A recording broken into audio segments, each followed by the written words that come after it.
Good morning, Saints. Good morning.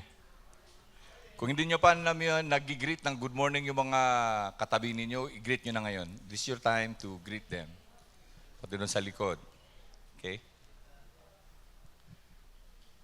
So it's been a while, 10 months since the last time I stood up here to deliver a message from the Lord. It's liberating to know that I'm back to what I really love doing, speaking for the Lord. But at the same time, I'm also having butterflies flying in my stomach and my belly right now, not knowing if I can sustain standing before you for about 30 to 45 minutes this morning. I still have weakness in my lower extremities due to the tapering down of my steroid intake. Yung aking tuhod medyo hindi pa ganun tibay, hindi pa ganun ka solid. Kaya meron ako nito kasi baka mamaya sa tagal ng biglang at least may mahawakan ako kahit konti. But before anything else, I would like to thank the Lord for His provisions and for healing me. The last MRI results noong January 20, it shows na wala nang tumor sa aking brain. No more tumors in my brain. Praise the Lord for that. Alam nyo, yung mga doktor, nagtataka kami, bakit hindi sila nagsasabi na I am already healed? Kasi nung August pa lang, nagkaroon ako ng total PET scan, wala na makitang tumor all over my body, pero never ko narinig sa kanila na you're already healed. Parang sa kanila, they are very worried of saying something about healing when you are a cancer patient. Pero para sa akin, mga kapatid, I'm already healed. Amen? Na-claim na natin yan. Kaya, alam nyo, 2 na kami ni Gina. 3 kasama si Sister Delia. 4 kasama si Sister Susan. Although wala sila ngayon dito.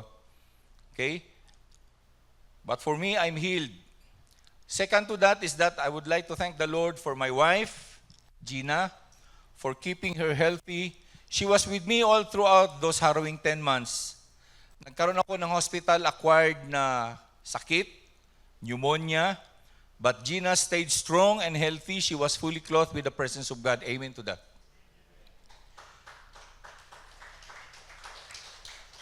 Isipin nyo na lang kung nagkasakit si Gina during that time. Anong gagawin ko? Ang sabi niya sa akin, sabi niya sa akin, ina-apply niya yung sinabi niya sa marriage vow namin na in sickness and in health.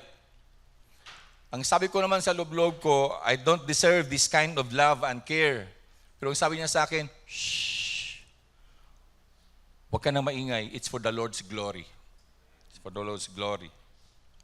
Thirdly, I would like to thank the Lord for the life of Pastor Ryan, who stood up and manned the pulpit in those 10 months. Hindi ganun kadali yun, mga kapatid. Salamat sa inyong mga prayers, of course. For those who incessantly prayed for me, it pays to have a strong spiritual family. Yung merong band na katulad sa atin dito sa ABCC. Kaya alam nyo, ang encouragement ko inyo, be connected, huwag maging isolated. Huwag maging isolated kasi it's good to have a band in your spiritual family. What you did for the past 10 months for praying for me incessantly has really helped us a lot. Okay? Pero bago man tayo mawalay sa ating mensahe today, let's review what we have learned so far in our sermon series na Realign. Okay? The first topic was realign your focus. It basically is touching on a realignment of our sights and our attention. And second topic was to realign your hearts. It emphasizes that true transformation requires daily surrender, repentance, and cleansing, allowing the Holy Spirit to renew one's desires to match God's, resulting in peace and purpose. Ngayong araw naman na to, today we will touch on realigning our minds. Alam nyo, this is very timely because our minds now are being bombarded by so much noise all around us. Nyo ba napapansin yun? Unbeknown to us, itong mga noise, itong ingay na to na nagsusurround sa atin are slowly derailing us away from the will of God. Kung ano yung gusto ng Panginoon, it derails us away from it.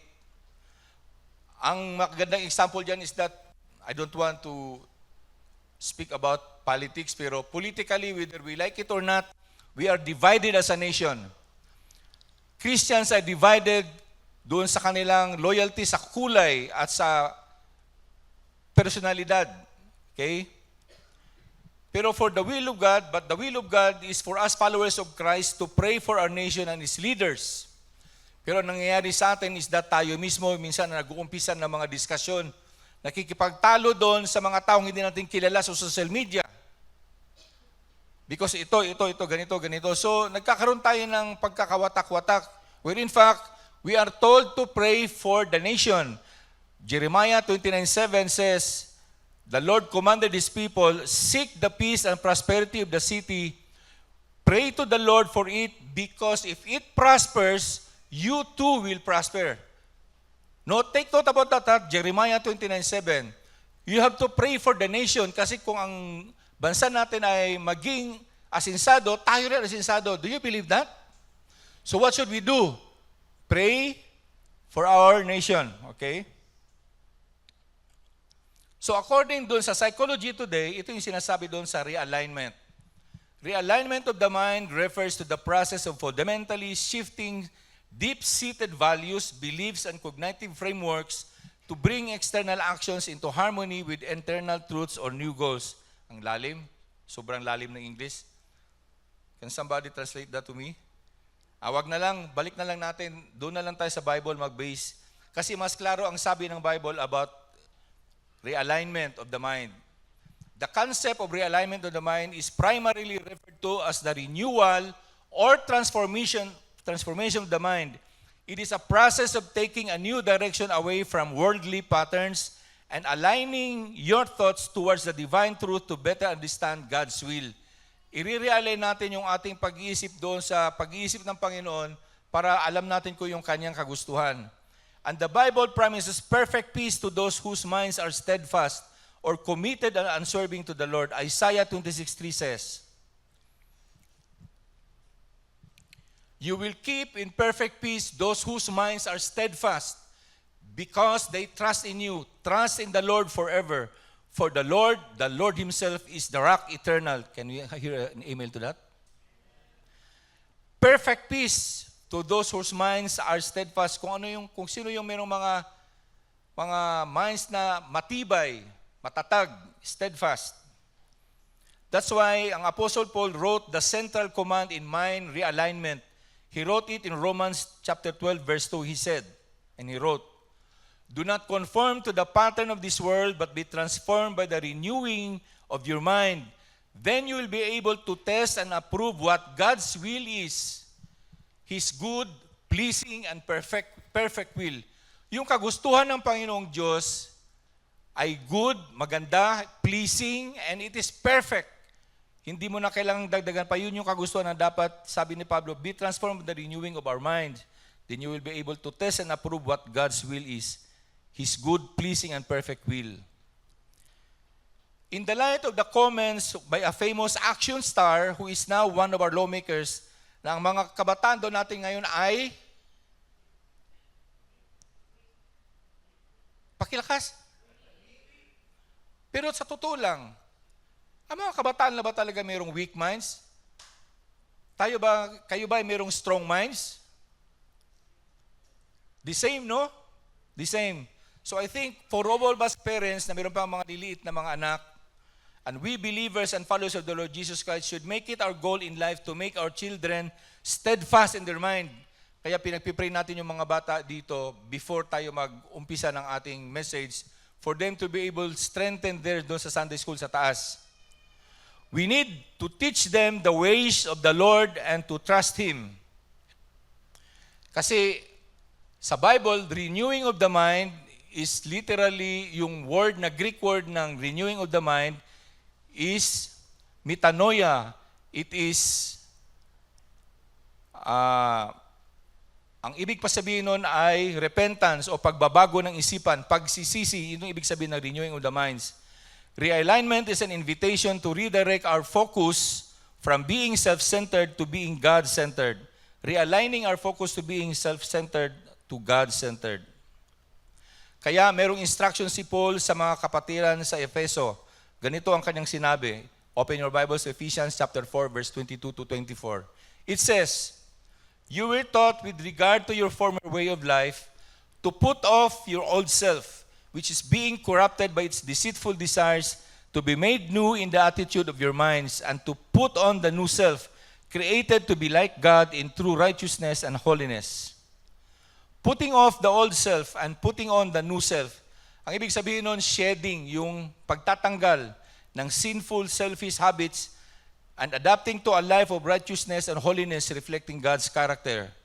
Now, talking about shedding, merong napakagandang example niyan mga kapatid about the shedding of a snake skin and the transformation of a butterfly.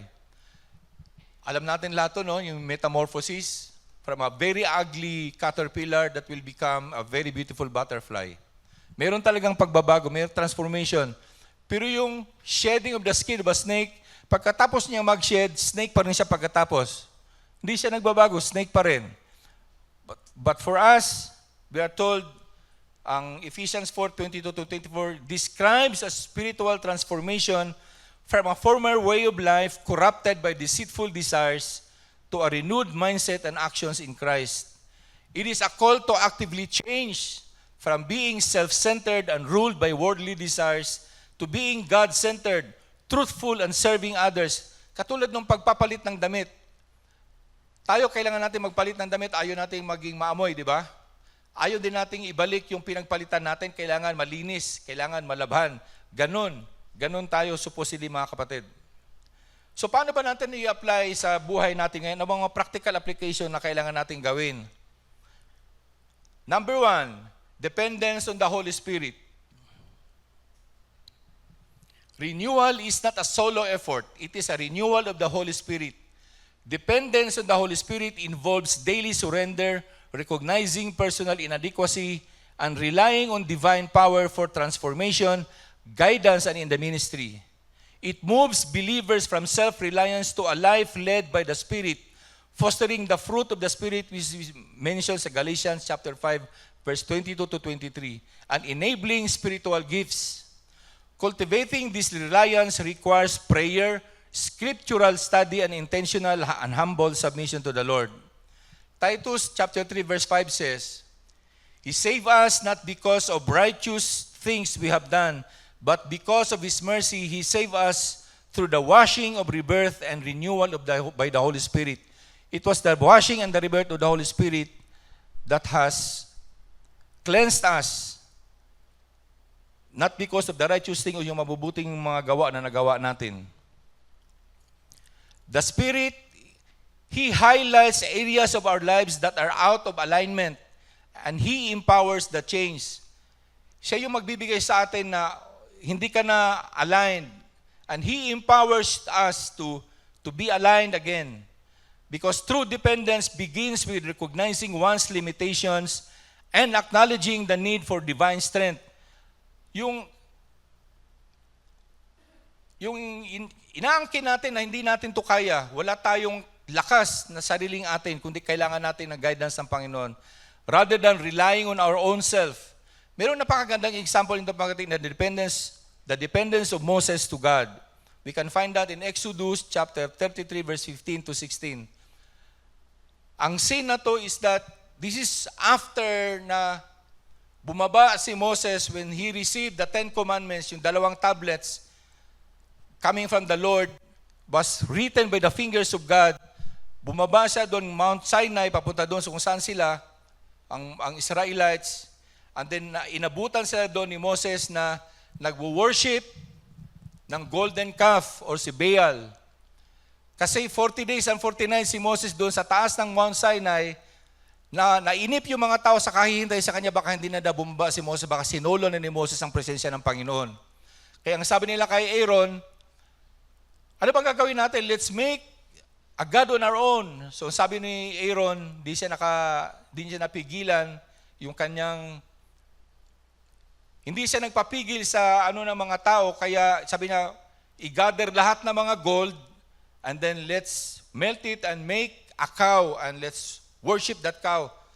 So, pagbaba ni Moses, ang akala ni Joshua na mayroong giyera, pero hindi. Ang naririnig pala nila is music, loud music of worship. At nakita nila doon na paikot-ikot ang mga Israelitas doon sa ginawang image. So galit na galit si Moses, ang ginawa ni Moses, hindi napigilan yung kanyang sarili. Ibinato, hinampas niya yung 2 tablet of stone kung saan nandun yung 10 Commandments at nabasag yon. So napapailing-iling sila, pati si Moses na, bakit ganito ang ginawa ninyo? So umakyat ulit si Moses, hihingi siya ng tawad.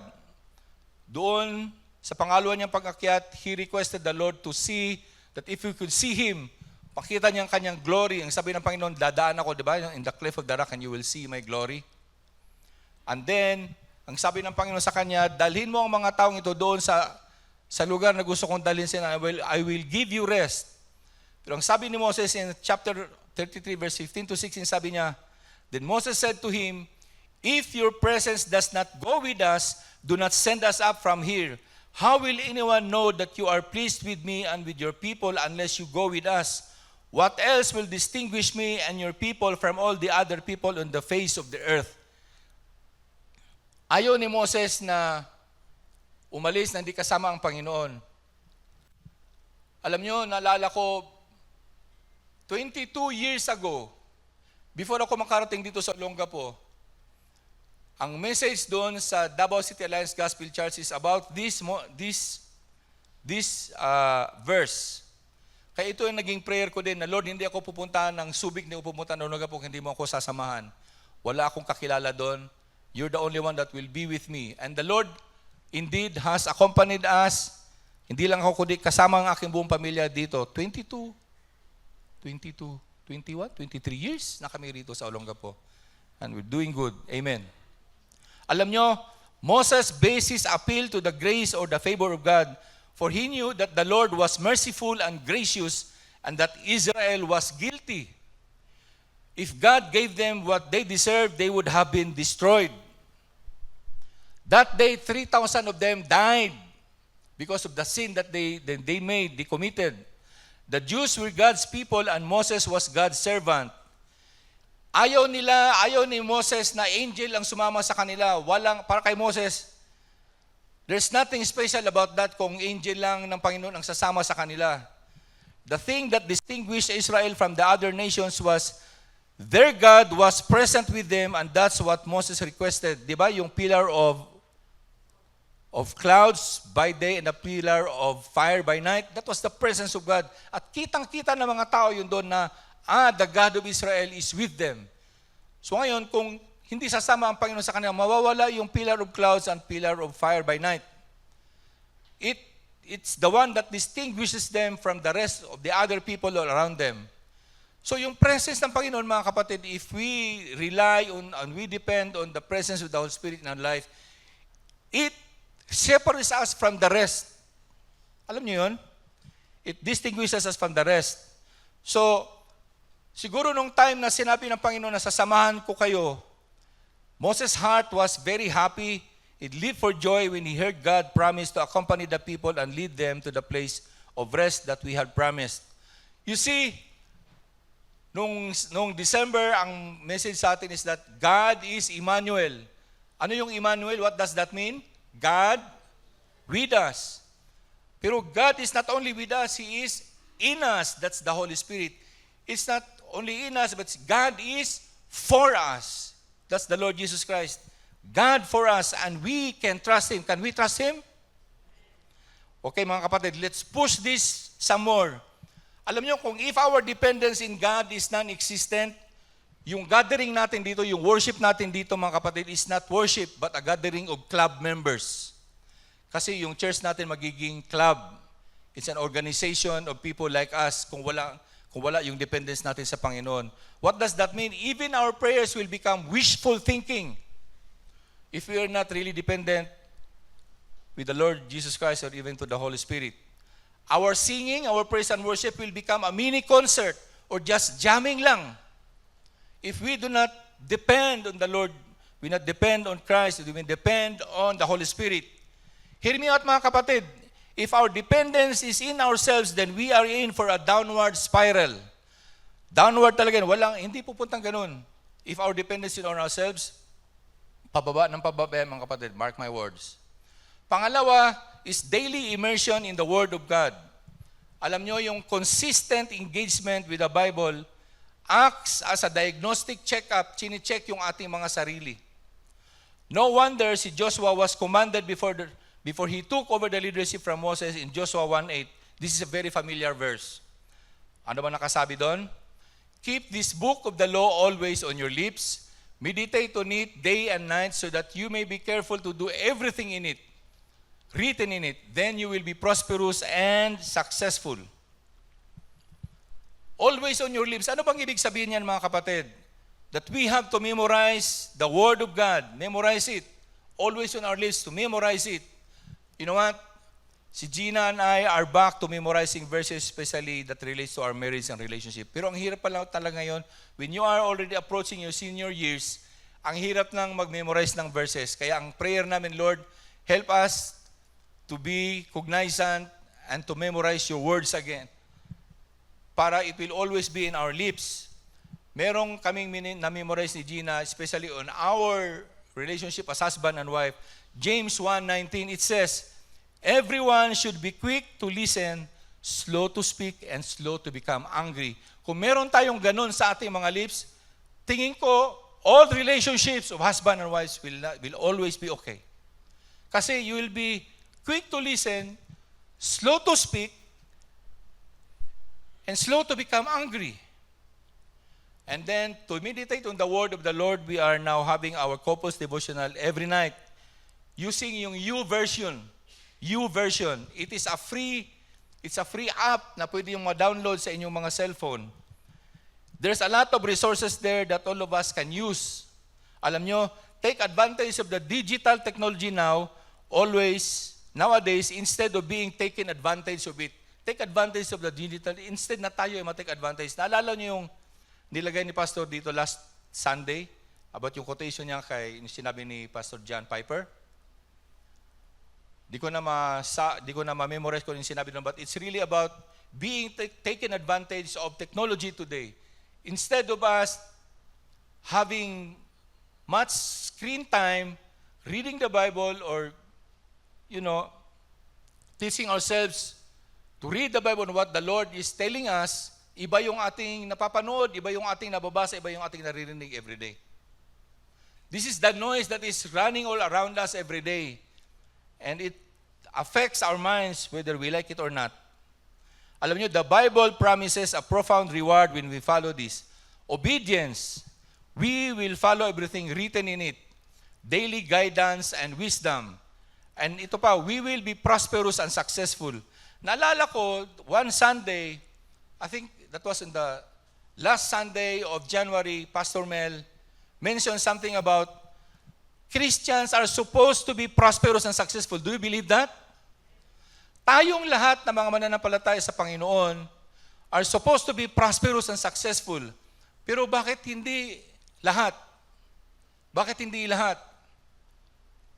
You see, ang promise sa atin sa Deuteronomy 29:13 is that you will be the head and not the tail, always at the top, never at the bottom.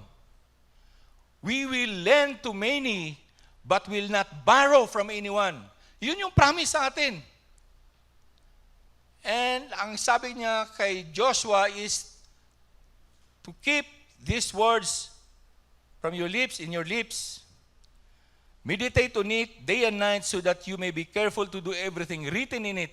Then you will be prosperous and successful. If we are guided always, daily by the Word of God, mga kapatid, mark my word, we will be prosperous and successful. Hindi yung sobra-sobra, but in terms of our peace in our hearts and the peace in our mind, sobra-sobra ang may bibigay sa atin ng Panginoon. Walang storm or walang trial sa buhay na hindi natin kayang gapiin. Kaya sabi nga, if you have a steadfast mind, kaya natin lahat because you are trusting the Lord. Trust the Lord, which is the rock of our salvation. Always in our lips, memorizing it. Pangatlo, last, think of things above. Colossians chapter 3 verse 2 says, set your minds on things above, not on earthly things. Pero, paano ba ito mga kapatid? Alam nyo, itong command na to, it packs a lot of impact if we will follow it. Pero, how could we train our minds on heavenly things when earthly things are more pleasurable to see? Earthly things are more pleasurable to the eyes. paano tayo makakapag-isip ng mga bagay na on high or things above? So Paul made a follow-up on this in another letter as part of the prison epistles na sinulat niya while he was being imprisoned in Rome. Meron siyang sinulat na 4 na prison epistles, ang tawag doon prison epistles, so prison letters for the Christians in Ephesus, Colossians, Philippians, and a man named Philemon. So he wrote in Philippians chapter 4 verse 8, ito yung sinulat niya. Ito yung memorize namin ni Gina. Gusto mo i-memorize natin dito, ma'am? Whatever is true, whatever is noble, can we read this together? Whatever is true, whatever is noble, whatever is right, whatever is pure, whatever is lovely, whatever is admirable, if anything is excellent or praiseworthy, think about such things. Isa-isahin natin mga kapatid because Philippians 4:8 is one of the most famous passages in the New Testament regarding mental health and spiritual focus, spiritual strength. If we want to be steadfast in our minds, this is the things that we should know, we should think. Whatever is true, kung ano yun, upright, trustworthy, and aligns with God's Word. Meditating on God's Word rather than believing on anxious lies and focusing on reality rather than imaginary worst-case scenario. Alam nyo yun, yung mga beyond our control, yung hindi natin control, yung lagi nating iniisip. So you see, it is not true, it's a lie. So we have to be reminded about that. Noble or honorable things that are serious, concern, and worthy of respect. Focusing on respectable, high character actions rather than gossip, or scandals. Noble or honorable. So yung palang talagang magiging marites, hindi siya honorable, hindi siya noble. Kaya iwasan natin ito mga kapatid, okay? Right and just actions and plans that meet God's standard of righteousness, choosing to act with integrity and fairness in daily dealings, such as in our business, in our work, na we are fair in our dealings, in our work, na hindi tayo sumisibat sa trabaho. Sorry po, pero kailangan kong sabihin to. Sumisibat sa trabaho and then we don't take care of our businesses. You see? And even with our family, pure thoughts and motives that are clean and holy, guarding the mind against impure thoughts and instead focusing on things that are set apart for God and morally clean. Lovely, bringing peace and kindness, things that are pleasant and stir up feelings that care or love rather than conflict. Actively seeking out the good in others and noticing things that are beautiful, positive, or encouraging. Admirable, commendable, qualities that are well spoken of and add to a good reputation. Excellent, moral excellence that is good through and through. In short, superior in quality. Praiseworthy, anything commendable, especially in the eyes of God. In short, mga kapatid, focusing in scriptural truth over lies, meditating on honorable actions, choosing pure thoughts, and intentionally finding reasons for gratitude instead of complaining. One of these days, we will have series about gratitude. You see, if we have in our minds all these things, walang tayong maiisip kundi pasasalamat sa Panginoon at walang complain. Alam niyo mga kapatid, during those 10 months, as we look back, we never lacked nothing. We were supplied by the Lord by not only for my hospitalization, sa mga pagkain namin doon, kundi including people who help us, including you who were praying for us. Kaya looking back, sabi ni Gina, wala talaga tayong dapat ireklamo. Everything was provided for by the Lord. All you have to do is trust and make your prayers specific. Specific prayers every time na kinakabit yung aking chemo drug. Gina would pray for it. Lord, use this. Gamitin niyo to, Lord, for the healing of Papa. You know what?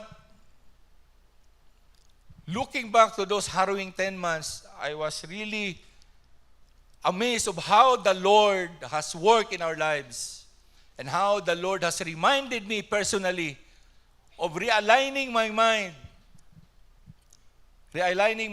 even my heart. Because realigning our minds is to encourage us to have a mental filter that rejects harmful thoughts and dwells on God's truth, leading to divine peace. Realigning our mind is to encourage us to have a mental filter that rejects harmful thoughts and dwells on God's truth, leading to divine peace. Tandaan natin mga kapatid. Mental filter. Bigyan natin ng filter yung ating mga minds, yung ating mga pag-iisip. Okay, one more story and then we'll pray.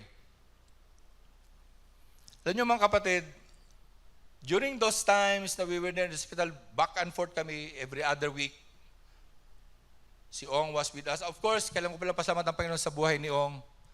He was with us, driving for us.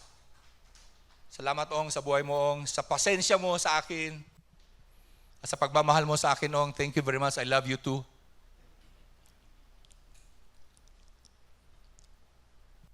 You know what? When my wife, Gina, is taking care of me, ngayon, pagka naiisip ko yun, mga kapatid, she was able to take care of me in spite of my weaknesses, in spite of my frailties, in spite of my sins, in spite of my not being a perfect husband. But she continued on caring for me. Alam nyo, kahit na yung papunta ng CR, paano ka dudumi kung kaliwat kanan mo ay merong suwero. And then, my body was bloated because of steroids that I can't. Ganyan, hanggang dito na lang yung kamay ko. So, she has to clean everything. Hindi ganun kadali. Now, as I look back, if my wife has the capacity and the ability to care in such type of loving, how much more yung ating Amang, ating Panginoong Diyos? How much more ang ating Diyos to take care of us? Do you believe that? If someone from us, if we can take care of someone who is sick like that, how much our God is capable of taking care of us. Alam nyo, He will not let us to be derailed from His will. He will help us realign our mindset to His mindset to be like Christ. All we have to do is to have a mental filter that rejects harmful thoughts and dwells on God's truth. Tatlong bagay. Be dependent on the Holy Spirit. Again, I tell you, kung yung mga buhay natin ay walang dependence sa Holy Spirit, walang dependence sa Panginoong Diyos, we will go nowhere. Because Emmanuel is God with us, God in us, God for us. He is for us, and we can trust Him. You see, to be with the Lord and to be with Him is to be safe from all the noise that we have right now sa ating buhay. And I thank the Lord for sustaining me for 30 minutes standing here right now. Palakpakan natin ang Panginoon Diyon.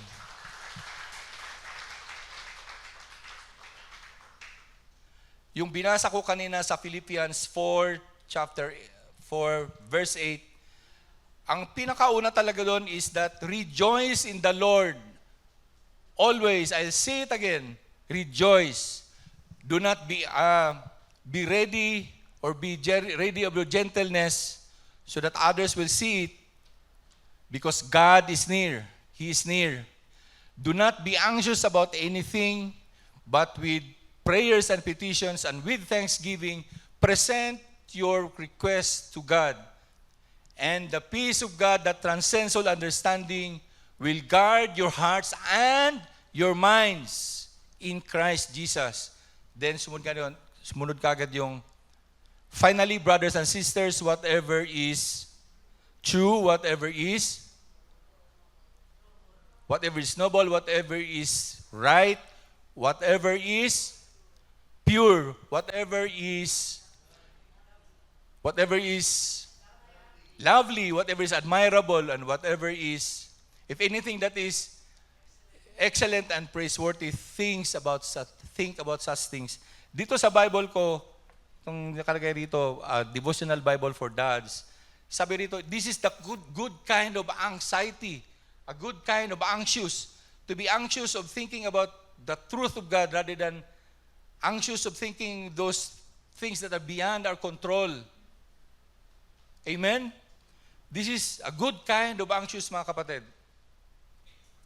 To think about those things, about the truth of the Lord. Let us bow down our heads. Lord, salamat for your words today. Salamat sa inyong mga salita. Salamat for reminding us, Lord, to be always dependent in you, O Holy Spirit.